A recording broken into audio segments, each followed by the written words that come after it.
Welcome to this lesson here. We're going to expand on these ideas of empires. We've looked at them in the context of South Asia, and now we're going to look at these ideas of empires in the context of Persia, China, and Japan. And each of these, again, we've sort of transitioned out of civilizations. Persia is a good example of this, to much more sort of centralized, much more diverse political, economic, social units. That's really what we call an empire, right? That they're able to, some political entity is able to sort of bring a much larger territory with a lot of different people under some sort of centralized rule. And as we walk through these examples this week, we're going to look at how these empires formed. We'll start with Persia and talk about also their connections with Greece and the Persian Wars. Here's Persepolis. We'll talk about this in a little bit later. We'll look at Alexander the Great a little bit here. We'll come back into him when we get into Greek and Rome. When we get into those discussions. Then we'll look at the Chinese empires. Here's a very famous the Shi Huangdi, the Qin rulers' massive grave. These are all the terracotta warriors that guarded his grave there in China. We'll look at that a little bit. Then we'll look at Japanese states as well, that sort of transition out of the Jomon period into more larger political organizations. And then underneath that is you have this first sort of imperial family of Japan. And we'll get into that as well. Or we'll kind of start with this discussion of empires is with Persia. And Persia is in modern day Iran. I'll look at a little map here in a little bit. But the first ruler, the founder of the Persian Empire, there's a couple people before him, but one of the main ones here is Cyrus. He expanded out of what is now Iran and Persia and started claiming places like Mesopotamia, Anatolia, the Indus River. So you can kind of see this he's one of these first rulers that he was from modern day Iran, and then was able to consolidate these other places. So it's not just Persia, but all of Mesopotamia, which back when the Assyrians, that was kind of its the extent of Mesopotamia. But now that whole area is part of this larger Persian world. These are the tombs of the three main Persian rulers that we'll get into. Cyrus is known for a few things. One reason we know quite a bit of him is this famous sort of text here. This Cyrus cylinder was found in Babylon. And again, I mentioned that a lot of cuneiform texts were written on these cylinders, and then you could roll over a wet clay and that would transfer the message. So these are actually like little books. This thing counts all of Cyrus's deeds, but it also really sort of talks about, hey, these earlier rulers of Mesopotamia, particularly Babylon, were awful, right? But I'm come with the Persians, and I'm going to help sort of revive these worlds. There's also Cyrus is also connected with the liberation of the Jews from Babylon. That a couple rulers earlier, Babylonian rulers that invaded what is now Israel and conquered the Jewish communities there and brought them back to Babylon. When Cyrus goes, in fact, the cylinder even mentions allowing deported people to return to their lands. So we kind of we sort of infer that some of that is discussing these earlier Jewish communities. The next major ruler of the Persian Empire is a guy named Darius. We'll look at him a little bit later as well. He's the one that really centralized it. So what element we talk about when we talk about empires is centralization. And there's one imperial ruler, but there's different regions. In fact, the Persian Empire is developed or divided in these what are called satraps, which we would maybe see like states, right? But each satrap had a Persian ruler on top, and then everybody who was in these satraps, they could kind of rule them, control themselves. But the imperial rulers would have say, collect taxes, keep the peace, all of that thing. So allowed for more internalization. They also Darius instituted imperial currency. We'll talk about the Royal Road, which is one of the first major, I guess, highways of the ancient world that connected a large swath of the Persian Empire. And along that, you could move military, but also this is one of the first post offices, so you could communicate quite a bit there as well. Instituted an imperial language, Aramaic, throughout the Persian world, and also started the Persian Wars, which we'll get back into a little bit later. Here's a up-close picture of Darius here. Here's a image of him, painted image of him. He's one of these stones here as well. And the last one, Xerxes, is sort of this height of the Persian Empire. Here he is being, kind of canopied by this parasol. Height of the Persian Empire. He tries to kind of the third invasion of Greece, but he's defeated. He's turned around. It's kind of, we'll talk about how that sort of sparks this new sort of the rise of Greece, which we'll look at a little bit later. Also finished construction of their major capital in Persepolis and the royal road as well. So this is the early Persian ruler. So, we're looking at about, 100 years so of the height of the Persian Empire, of consolidating it. And it really sort of starts from this point on. Persia in the Iranian world will be very much a part of, will be a site where empires consistently thrive. So, if you grew up in Iran, right, you would look back, this would be part of your historical story, right? This part of your history. These early, one of the first places where empires thrived.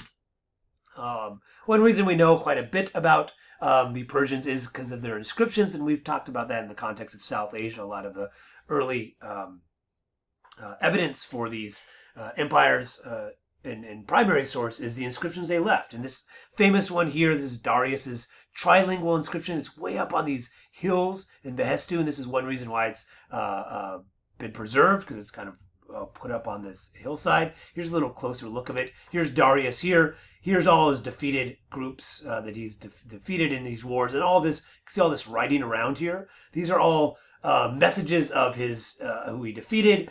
Talks about the extent of his empire. So that's where we get these 26 satraps, because they're literally listed there.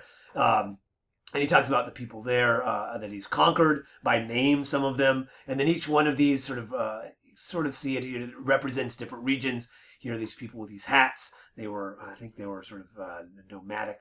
I don't know where they're from, but you can kind of see a little material culture of the Persian world. And obviously Darius is the tallest here. Up here, this is the early Zoroastrian symbol. We'll get into Zoroastrianism as well. That became the imperial religion of the Persians. What's also interesting about this inscription is it's a trilingual inscription in Old Persian, Babylonian, Elamite, and it's written in cuneiform.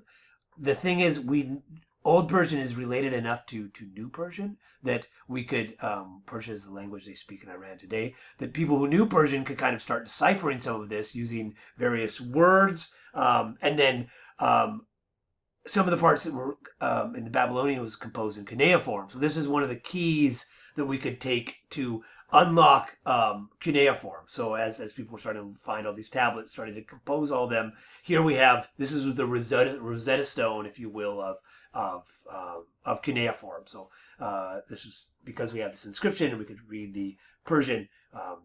We could get to the Babylonian. Elamite is a third language here. We haven't fully deciphered it yet, but we're working on it. But this is an important inscription for many ways. Here's a picture of the Persian capital, Persepolis. Still around today. Here's the archaeological evidence of it. This is the big throne room. This is the Gate of All Nations here, famous part of this of capital.